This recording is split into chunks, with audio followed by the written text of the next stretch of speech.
Buenas noches, bienvenidos a Teleantioquia Global, 30 minutos de análisis internacional y hoy vamos a hablar de Irak, lo que está sucediendo con este país que estuvo invadido desde el 2003 hasta el 2011 por Estados Unidos y que ahora afronta una nueva insurgencia que está tratando de tomarse ciertas ciudades y que ya está muy cerca de Bagdad. ¿Hasta dónde tiene responsabilidad de Estados Unidos por lo que está pasando en este momento en Irak? ¿Cuáles pueden ser las consecuencias en todo el mundo árabe? Eso es lo que vamos a ver hoy aquí en Teleantioquia Global.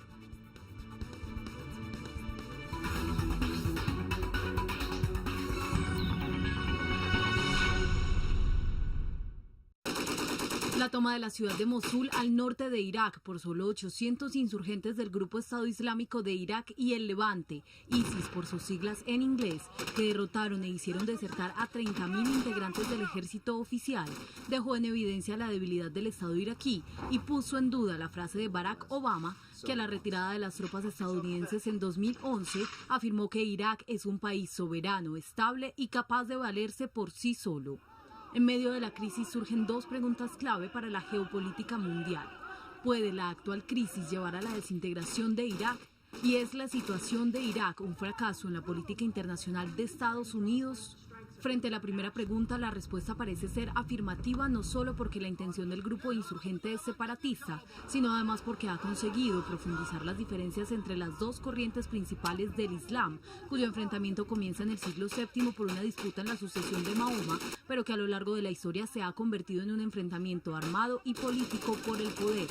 De un lado están los suníes, que reúnen a cerca del 87% de los 1.500 millones de fieles musulmanes en el mundo, y de otro los chiitas, con alrededor del 13% de los seguidores. Aunque los suníes tienen el poder en la mayoría de los estados islámicos, desde la caída de Saddam Hussein, el gobierno de Irak está en manos de los chiitas, de ahí que el grupo ISIS de corriente radical suní lo considere ilegítimo. Lo que ha acentuado el carácter religioso de la crisis es la incorporación de cerca de 1.000 voluntarios chiitas al ejército iraquí por el llamado de un poderoso imán y el apoyo del primer ministro Nuri al-Maliki, quien además por primera vez en su gobierno buscó acercarse a los sectores sunitas que rechazan la violencia y a los kurdos, que representan el 15% de los 34 millones de habitantes del país. Pese a los esfuerzos del gobierno, los milicianos ya consiguieron el poder de al menos 7 ciudades iraquíes, entre ellas Mosul, Tikrit y Faluya, mientras que se disputan el control de otras 13 que, según su objetivo final, unirían con los territorios que también dominan en Siria, reconfigurando las débiles fronteras del Medio Oriente. En cuanto a la política de Estados Unidos, el avance yihadista ha obligado a Barack Obama a mirar de nuevo al Medio Oriente, aunque gran parte de la responsabilidad por lo que sucede en Irak debe atribuirse al Imperio Británico, que en 1932 creó un estado ficticio con 3 grupos étnicos diversos y sin identidad común. La responsabilidad final por la situación actual ha recaído sobre Barack Obama y su decisión de dejar el futuro de Irak en manos de sus propios dirigentes. La encrucijada de Obama es tal que se habla de una posible alianza con Irán, su enemigo en todos los demás frentes internacionales. Para Obama, regresar las tropas estadounidenses al país de Saddam Hussein sería aceptar que la decisión de retirarlas en 2011 fue un error y estaría en contravía de su política de no intervención en terreno. Pero no enviarlas lo haría para muchos el responsable de la que la ONU califica como una catástrofe humanitaria que ya deja 1 millón de desplazados y centenares de muertos. Ninguna de las dos decisiones conseguirá ahorrarle el descrédito internacional en caso de que el Estado iraquí se disuelva y los yihadistas logren su proyecto de crear un nuevo Estado sunita en la cuna del mundo. Lo que está ocurriendo en Irak tiene antecedentes históricos. Este país es el punto donde se han dado muchas de las batallas de las dos visiones que tiene el Islam, pero además, por supuesto, es un asunto geopolítico en donde tiene mucha importancia el asunto económico. Para entender mejor lo que está ocurriendo en Irak, nos acompaña hoy el profesor Miguel Silva de la Universidad Pontificia Bolivariana. Profesor, buenas noches, bienvenido a Teleantioquia Global. Buenas noches, muchas gracias por su invitación. Profesor, ¿qué es lo que está sucediendo en Irak? Se está fragmentando. Algunos analistas incluso dicen que Irak, como lo conocemos hoy en día, parece estar llegando a su fin. ¿Cómo definiríamos lo que está ocurriendo en estos momentos en Irak? Yo creo que es la sumatoria de muchos elementos que coinciden para un escenario de desequilibrio en el territorio de lo que hoy conocemos como Irak. Primer elemento importante tiene que ver con la diversidad que hay al interior de este territorio. Se crea un Estado, Irak se crea como un Estado a partir de diferentes retazos religiosos y culturales que se mantienen unidos a la fuerza, un poco copiando la idea de crear un Estado-nación que supere esas diferencias religiosas de un corte muy occidental, Sí. pero no se han logrado superar esas diferencias. Se construye un Estado sobre unas diferencias y eso es lo que hace que tras la intervención de los Estados Unidos en el 2003, lo que salga a flote sean precisamente esas diferencias, unas diferencias que tienen raíces históricas, pero que también se reeditan en un contexto del siglo XXI en el que es cada vez más difícil poner un orden en términos internacionales. Claro. ¿Quiénes son los que se están enfrentando en este momento en Irak? Existe una visión religiosa, pero también hay intereses económicos. ¿Cuáles son las dos fuerzas que luchan al interior de esta guerra civil en Irak? Los principales actores de violencia colectiva en Irak hoy es una agrupación que se hace llamar el Estado Islámico de Irak y el Levante, que es una agrupación, una especie de agrupación mutua de dos agrupaciones que venían del sunismo más radical, más fundamentalista, en cuya base está la idea de un Irak suní que pueda de alguna manera sacar del plano a todos los chiíes y terminar por configurar un gran Estado islámico suní que no solamente incluiría a Irak, sino que incluiría parte de Siria y reconfiguraría todo el mapa de lo que conocemos como Oriente Próximo. Claro. En esa medida, este es uno de los principales actores de violencia colectiva y vienen teniendo éxito, sobre todo por una capacidad de infringir violencia y terrorismo de una manera mucho más sangrienta que el mismo Al-Qaeda. Sí. Esto es lo que le ha garantizado un poco el éxito, una victoria rápida y de hecho, si usted revisa hoy lo que sucede en Irak, casi que ya podríamos estar hablando de una amenaza directa sobre Bagdad y la posibilidad de toma del Estado directo. Es decir, no es una amenaza menor lo que representa este Estado Islámico de Irak y el Levante. Sí. Por otra parte, pues están las fuerzas del Estado que después del 2003 tienen que ser reconfiguradas. Saddam Hussein tenía un ejército que después tiene que ser reconfigurado. Tiene que dar respuesta a esta nueva realidad del nuevo Irak y son esas fuerzas que han sido incapaces de dar respuesta a esta amenaza que se configura. Es importante aquí hacer un paréntesis porque usted toca un tema que es muy importante geopolíticamente hablando en el mundo árabe y es la diferencia de estas dos visiones del Islam, los chiíes y los suníes. Aquí estamos hablando de una organización suní que intenta crear, como usted muy bien lo dice, un Estado suní. ¿Cuáles son básicamente las diferencias entre estas dos visiones del Islam? En términos generales no son mayores las diferencias ni son de fondos entre suníes y chiíes. Las diferencias más radicales están entre los fundamentalismos tanto chií como suní. Ahí es donde están las diferencias de fondo.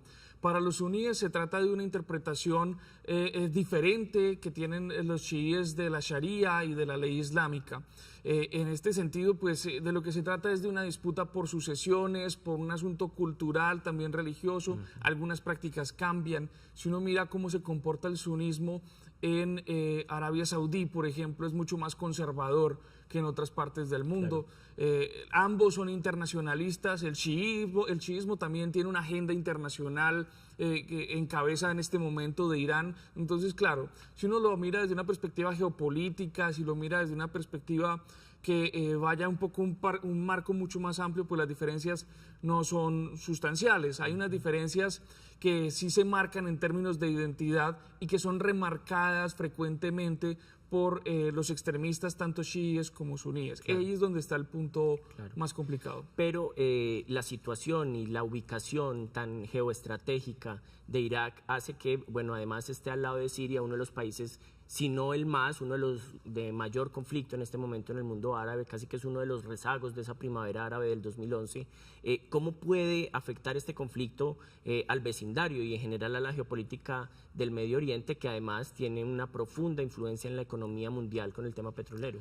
Sí, el Estado Islámico de Irak y el Levante apareció como una agrupación dentro de Al-Qaeda. Al-Qaeda, para recordar, hace parte del sunismo más radical, fundamentalista, y ha jugado un papel importante en toda la región. Recordemos, como acabo de señalar, ambas versiones del Islam, tanto el sunismo como el chiismo, son internacionalistas, van a generar una nueva visión de reordenamiento y ambas tienen una nueva visión de cómo se reordena la región. Perfecto. En este sentido, este ejército, digamos, ilegal del Estado Islámico de Irak, lo que le apuesta es a reconfigurar esas nuevas fronteras y afectar sobre todo a lo que tiene que ver con Siria y hacer frente a lo que podría tener que ver con Irán.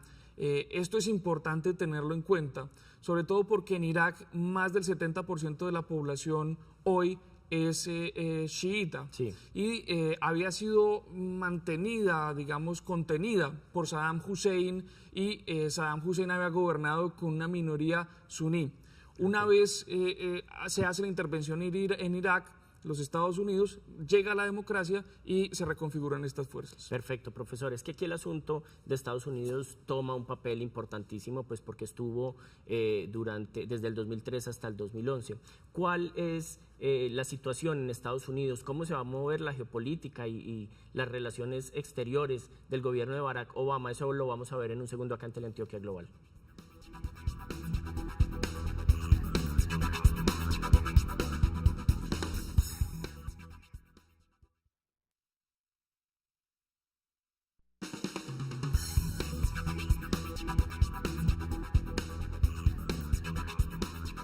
Sin duda uno de los protagonistas principales en esta situación de Irak es Estados Unidos y el gobierno de Barack Obama. ¿Cómo se está viviendo en la política interna de Washington lo que sucede en Irak? Para eso nos acompaña justamente desde Washington el periodista Julio Marenco. Julio, ¿cómo estás? Muchísimas gracias por acompañarnos acá en Teleantioquia Global. Gracias a ti por invitarme. Bueno, Julio, cuéntame, ¿cómo se está viviendo en Washington lo que está pasando en Irak? Recordemos que Obama inició la salida de las tropas en el 2011, la culminó, y en este momento se culpa también de la desestabilización del país a lo que ocurrió durante esa invasión, una invasión muy extensa. ¿Cómo lo está viviendo la política en Washington y qué plantea Obama? Bueno, hay una máxima en política que se dice que toda política es doméstica independientemente de esta suicide. Esta se realiza a cabo a miles de kilómetros de distancia. En ese sentido, obviamente la oposición republicana ha aprovechado este momento para reprocharle al presidente Barack Obama las mismas dudas que ellos tuvieron en el año 2011 cuando el presidente anunció ese retiro de tropas después de que fue imposible llegar a un acuerdo de cooperación con el gobierno del presidente Nouri al-Maliki. Sin embargo, también se reconoce que gran parte de la culpa de esa crisis actual se le debe precisamente a las posiciones sectarias de al-Maliki. Es una persona de creencia chiita, una de las dos grandes ramas del Islam, y se le critica mucho, no solo en Washington, sino directamente también en Bagdad, que el atender únicamente a las facciones de chiitas pro-iraníes y no tratar de crear un gobierno de coalición junto con los otros dos grandes grupos, los chiitas y los kurdos, fue lo que ha llevado a esta situación. Sí. David. Bueno, Julio, pero hay un asunto importante justo en este momento de la política interna de Washington, donde Obama parece tan complicado con su política exterior. Obama tendría un interés de enviar tropas, además de tratar de solucionar este problema sin llevar más allá el conflicto. Está como entre la espada y la pared, pareciera. Pues tú lo has dicho bien, el presidente está, pues obviamente, si Bagdad, la capital, llega a caer en manos de las milicias de ISIS, como se le conoce a este grupo por sus siglas en inglés, eso obviamente sería un foco de inestabilidad en toda la región y una amenaza directa para la seguridad nacional de los Estados Unidos. Pero al mismo tiempo el presidente está batallando también con una opinión pública que está totalmente en contra de que Estados Unidos se involucre directamente con tropas en el terreno. De ahí que también esta semana pude cubrir una audiencia en el Senado en la que el jefe de las Fuerzas Armadas, el general Martin Dempsey, decía que es una situación tan volátil que se está moviendo con tal velocidad que es prácticamente imposible determinar incluso objetivos claros para ataques aéreos. Esa sería principalmente la razón por la que todavía no los hemos visto, porque ya los pidió directamente el gobierno de Nouri al-Maliki. El presidente dijo que cualquier acción iba a ser realizada en coordinación con el gobierno iraquí, pero en el terreno la situación es sumamente difícil. También tomamos en cuenta que Estados Unidos tampoco tiene demasiados agentes de inteligencia dentro de Irak para saber en qué momento se podría atacar sin que de alguna manera se estuviera haciendo todavía más daño del que ya se le hizo por parte de estas milicias sunitas al ejército iraquí, o también crear nuevas víctimas civiles inocentes, tomando en cuenta que estas fuerzas se están moviendo y retrocediendo con cuestión de horas. Y que la situación es bastante complicada, como tú lo has dicho muy bien, el presidente está entre la espada y la pared. Perfecto, Julio. Muchísimas gracias por acompañarnos esta noche en Teleantioquia Global, por darnos esa claridad sobre lo que está ocurriendo en Washington y por una preocupación que es evidente de la política internacional. Muchísimas gracias. Es Julio Marenco desde Washington. Con mucho gusto. Gracias. Bueno, profesor Silva, lo que vemos es que en Washington hay una preocupación muy fuerte. Es decir, Irak está entre las prioridades de la política exterior norteamericana. Si uno ve los periódicos, las revistas, el New York Times, el Washington Post, la revista Time, incluso de esta semana, titula El fin de Irak. Es decir, hay una preocupación muy fuerte sobre lo que está ocurriendo. Pero al mismo tiempo Estados Unidos parece estar maniatado en una posible acción. ¿Cómo lo ve usted?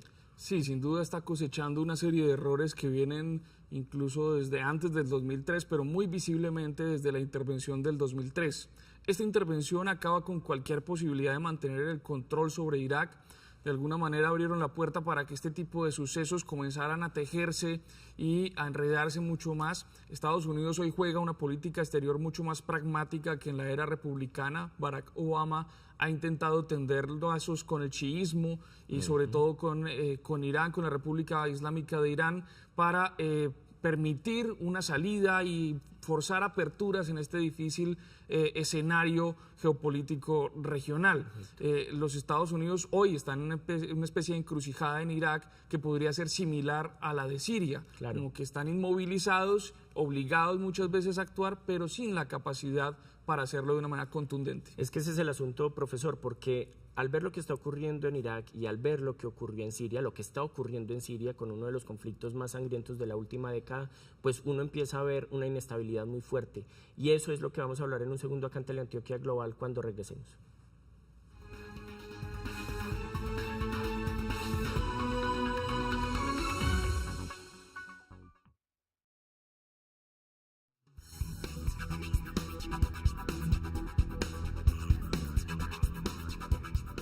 Por la ubicación de Irak, por su fortaleza económica, por su suelo petrolero, pues lo que ocurre ahí desestabiliza toda la geopolítica, todo el asunto mundial de las relaciones exteriores. Profesor Silva, lo que está ocurriendo durante tantos años con ese coletazo de la primavera árabe en Siria, que finalmente Estados Unidos no interviene, casi que en una lucha de poderes también entre Putin y Obama, ahora con esto de Irak, parece que el Medio Oriente está sufriendo como un temblor muy fuerte, que con esto de Irak puede escalar más adelante.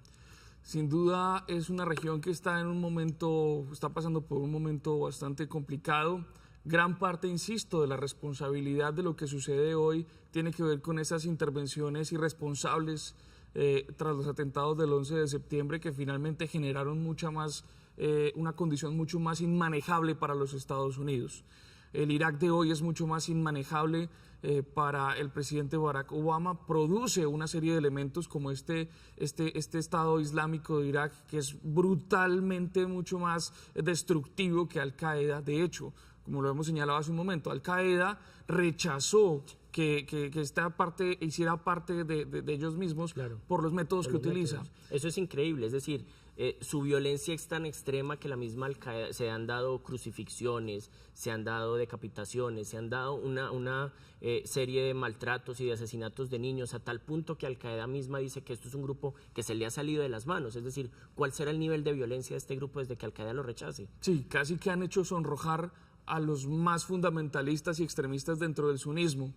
Esto puede preocuparnos mucho más, sobre todo, como señalábamos hace un rato, si logran capturar la capital de Bagdad y preguntarnos si los Estados Unidos hoy está en capacidad de intervenir. Recordemos que de un tiempo para acá los Estados Unidos viene con una presión fiscal muy fuerte, reduce su presupuesto militar y hace que asuntos como el de Irak tengan que depender de intervenciones multilaterales y de otro tipo de elementos. Los Estados Unidos hoy no tienen una capacidad visible para intervenir de manera directa y arreglar lo que descompuso desde el 2003. Claro, a Obama se le ha criticado mucho su política exterior, los republicanos aseguran que es una política muy blanda, que en comparación, bueno, pues a las políticas intervencionistas de George Bush, pues Estados Unidos parece haberse alejado. En esto también influye la situación económica. Estados Unidos no podía seguir en un desgaste a este ritmo con intervenciones como la de Irak o como la de Afganistán. Entonces, ¿hacia dónde puede llevar esto? ¿Cree usted que se den algunas coaliciones que busquen acuerdos con la OTAN o incluso con la ONU mismo? ¿Cómo puede ser una intervención a gran escala en Irak?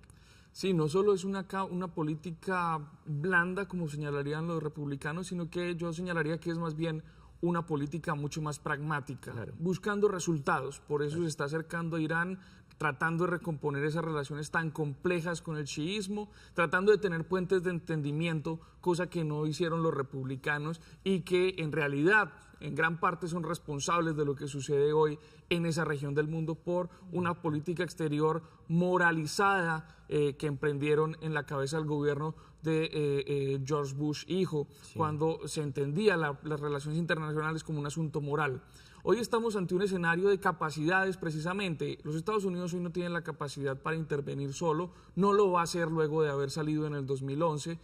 La pregunta es dónde están los demás y dónde están los demás poderes y cuáles son sus responsabilidades. A mí siempre me llama la atención, claro, los Estados Unidos fue el que comete el error en 2003 y desequilibra el asunto, pero ¿dónde están las otras potencias? ¿Cuáles son los reclamos hacia las otras potencias? Rusia, la Rusia de Putin casi que siempre sale invicto y limpio, lavándose las manos de este tipo de situaciones. Bueno, profesor, a manera de conclusión, ¿puede esto llevar a una fragmentación de Irak, a la creación de un nuevo Estado? ¿O cuál puede ser el fin de lo que estamos viendo que escala de una manera muy acelerada por la violencia misma? Lo que vemos es que el ejército de Irak se enfrenta con una proporción de 12.000, 13.000 frente a 1.000, pero la violencia de esos 1.000 es tanta que ellos huyen. Entonces, esa fragmentación se puede dar, se puede acabar Irak como lo conocemos actualmente. Aquí yo creo que la preocupación de fondo no es tanto si Irak desaparece o no. Creo que la pregunta o la situación de fondo tendría que ver con las implicaciones de esa fractura de Irak, sí, ¿cierto? Porque una fractura de estas magnitudes tendría que ver con Turquía, tendría que ver con Siria, tendría que ver con Irán, tendría que ver con la misma Arabia Saudí, tendría que ver con diferentes escenarios mucho más complejos, porque en caso de que se fragmente no se va a fragmentar en dos, se va a fragmentar posiblemente en 3 o 4 partes que van a afectar directamente a otros poderes y tengamos presente que estamos hablando de poderes menores, estamos hablando de Turquía, que es hoy un gran poder en toda la región, un gran poder incluso para Europa, la puerta de entrada hacia Europa, y lo mismo podría suceder con Irán, la repercusión que esto podría tener en términos del chiismo a nivel internacional. Perfecto, profesor Miguel Silva, muchísimas gracias. Mucho gusto. Por la claridad de sus argumentos, espero poderlo tener de nuevo acá en Teleantioquia Global. Muchas gracias, así será. Bueno, nosotros acá en Teleantioquia tenemos una mirada global.